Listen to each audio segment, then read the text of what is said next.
Ẹgbẹ́ àwọn àgbà ilẹ̀ Ìgbò Ohanaeze Ndigbo wọ́n mà ti sọ̀rọ̀ lórí wàhálà tuntun tó fẹ́ bẹ́ sílẹ̀ láàrin àwọn Yorùbá àti ilẹ̀ Ìgbò báyìí o, tó sì ti jẹ́ kó di mọ̀ pé ọmọbìnrin tó fẹ́ dá wàhálà lẹ̀ tó jọmọ Ìgbò tí wọ́n ń pè ní Amaka Patience Sọmbàgà, wọ́n ní kì í ṣe ojúlówó ọmọ Ìgbò, wípé gbogbo ohun tó ń sọ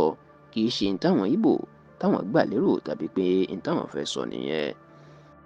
Ẹ rántí wípé gbogbo orí ẹ̀rọ ayélujára ló ń mìtìtì nínú ọ̀sẹ̀ tá a wà yìí nígbà tí Amaka Patience Sọmbàgà tó ń gbé lórílẹ̀‐èdè Canada tó ṣe fọ́nrán fídíò síta lórí ẹ̀rọ ayélujára TikTok níbi tó ti ń sọ wípé àsìkò ti tó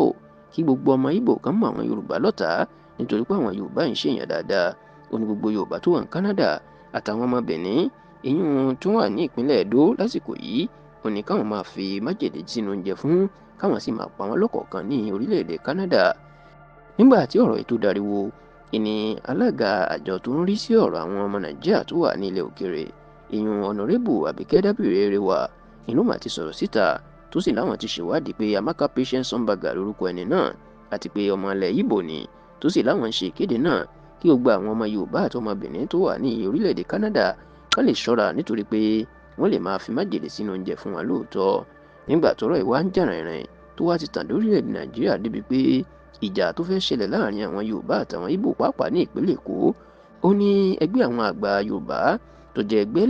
ẹgbẹ́ àwọn ọmọlẹ́yìn aṣíwájú ìran Yorùbá ní olóyè Jeremiah Ọbáfẹ́mi Awólọ́wọ̀ ìyẹn ẹgbẹ́ Afẹ́nifẹ́re iná mà ti ránṣẹ́ sí ẹgbẹ́ àwọn àgbà ilẹ̀ Ìgbò ìyẹn Ohanaeze Ndigbo ìpè ẹ má jẹ́ kó ogun ṣẹlẹ̀ láàrin Yorùbá àti Ìgbò pẹ̀lú ọ̀rọ̀ yìí, tó sì fi fọ́nrán ọ̀rọ̀ tí Amaka Patience Sọmbàgà tó ń sọ orílẹ̀-èdè Canada tó fi ránṣẹ́ sí ẹgbẹ́ àwọn àgbà ilẹ̀ Ìgbò. Nígbà tó ń sọ̀rọ̀, ẹgbẹ́ àgbà ilẹ̀ Ìgbò Ohanaeze Ndigbo nípasẹ̀ agbẹnusọ ọ̀mọ̀wé Alex Ongbonnia wọ́n jẹ́ kó di mọ̀ pé àwọn ti rí fídíò táwọn Afẹ́nifẹ́re fi ránṣẹ́ àti pé ìdí náà làwọn fi tètè sọ̀rọ̀ síta nítorí pé ó léwu gidigidi nǹkan tó ń fà lẹ́sẹ̀. Ó ní àwọn kìlọ̀ fún ọmọbìnrin náà wípé